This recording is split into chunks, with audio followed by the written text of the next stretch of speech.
When Aston Villa and Paris Saint-Germain face off in the UEFA Super Cup, standard football fans saw a simple narrative. Europa League overachievers taking on Champions League royalty. Premier League ambition against French dominance. But behind the trophy, the media circus, and the multi-million-pound prize purse lies a much more disturbing story. That match isn't just decided by tactics on the pitch. It was the climax of the most complex financial experiment in modern sports history. Because behind the scenes, the exact financial rules designed by UEFA and the Premier League to quote-unquote level the playing field almost completely destroyed Aston Villa. They were pushed to the absolute edge, staring down points deductions, forced asset sales, and potential squad collapse. Yet those exact same regulations saved Paris Saint-Germain. Wait, how? How could the exact same set of financial laws nearly ruin a club backed by American private equity, while somehow saving a state-funded giant from self-destruction? To understand how Aston Villa were forced into desperate accounting gymnastics just to compete, you first have to understand the £105 million wall and the terrifying loophole that almost caught them. To see where it all started, go back to the summer of 2024, Premier League headquarters. While Villa fans were celebrating an unbelievable season under Unai Emery, the club's finance team was living in an absolute nightmare. Under the Premier League's Profitability and Sustainability rules, better known as PSR, clubs are allowed to lose a maximum of £105 million over a rolling 3-year period. Now, £105 million sounds like a massive cushion, right? Wrong. When Wes Edens and V Sports took over Villa, they poured hundreds of millions into transforming a mid-table squad into a European powerhouse. They signed high-wage talent, upgraded facilities, and backed Emery completely. But PSR doesn't care about ambition. It only cares about raw balance sheets.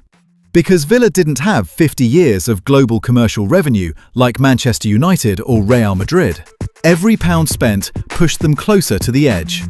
Everton and Nottingham Forest had already been hit with historic point deductions for breaching the threshold. Villa were next on the hit list. The ledger was red. The June accounting deadline was ticking down like a time bomb. If Villa failed to balance the books, they would face severe point penalties in the league. They had two choices. Option A, sell their best talent for cheap. Option B, find a loophole in the system that no one saw coming. Villa didn't panic. Instead, they pulled off one of the most talked about accounting maneuvers in modern football history. Swap deals via amortisation. By trading Douglas Luiz to Juventus, while simultaneously acquiring Italian talent in separate transaction windows, Villa manipulated the accounting rules legally. Under standard accounting, when you sell a player, the full profit hits your books immediately. But when you buy a player, that cost is spread out over a 5-year contract through amortisation. Villa cleared over £40 million in instant accounting profit, sidestepped the PSR penalty, and survived. It was a masterclass in financial survival. But here is where the story takes a wild turn. Because while Villa had to perform literal magic tricks just to avoid penalties, across the English Channel, PSG were using UEFA's new laws to pull off a transformation that shouldn't have been legally possible. For nearly a decade, Paris Saint-Germain was less of a football club and more of a luxury Hollywood red carpet. Backed by Qatar Sports investments, PSG shattered world record transfer fees. €222 million for Neymar, €180 million for Kylian Mbappe.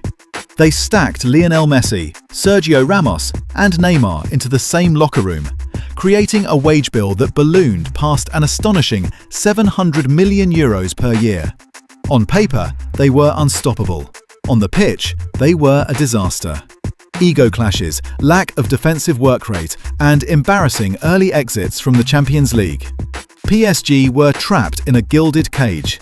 They couldn't bench their superstars because of their commercial image, and they couldn't balance their team tactics because every superstar demanded to be the center of the universe. QSI had created a monster they couldn't control. And then UEFA handed them a golden escape hatch. Enter UEFA's financial sustainability regulations, specifically the squad cost rule. Under these updated laws, UEFA mandated that clubs could spend a maximum of 70% of their total club revenue on player wages, transfers, and agent fees combined. For PSG, running a wage bill that consumed nearly 90% of their turnover was about to become illegal.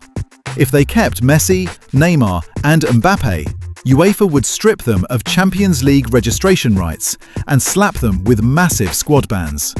To the public, it looked like PSG were losing their prized assets. In reality, the rules gave Nasser Al-Khelaifi and the board the ultimate legal excuse to dismantle the circus. They let Messi walk. They sold Neymar to Saudi Arabia. They finally ended the Mbappe era.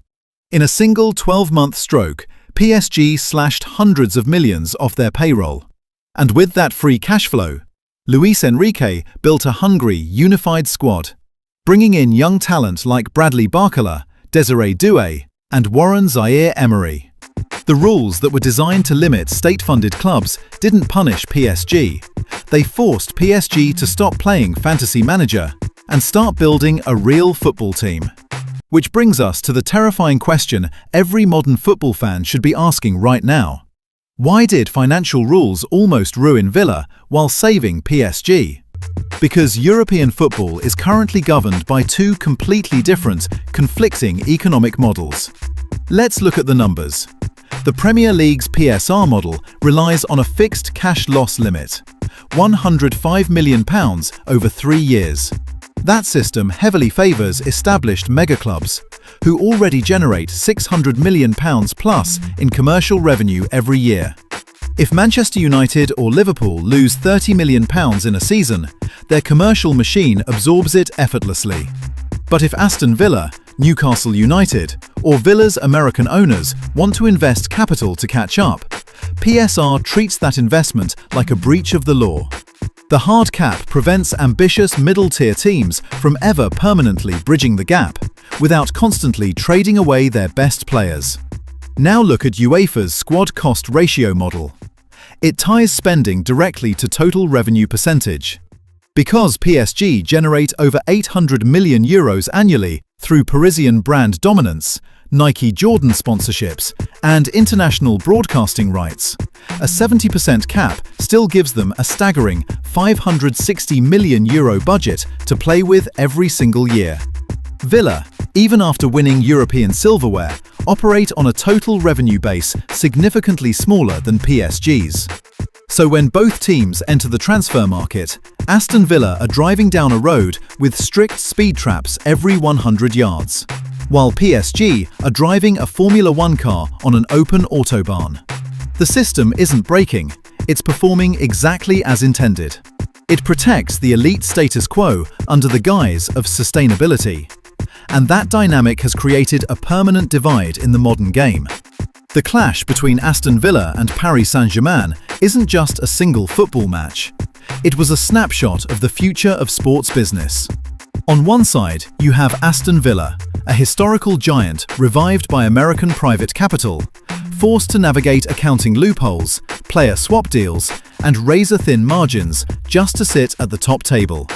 On the other side, you have Paris Saint-Germain, a state-backed powerhouse that accidentally stumbled into operational perfection because financial fair play forced them to abandon individual ego for team cohesion.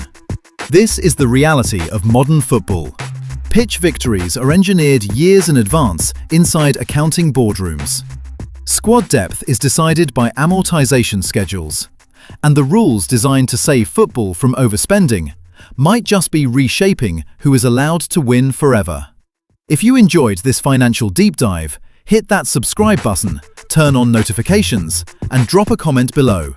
Did FFP save football, or did it just protect the elite? Thanks for watching, and we'll see you in the next audit.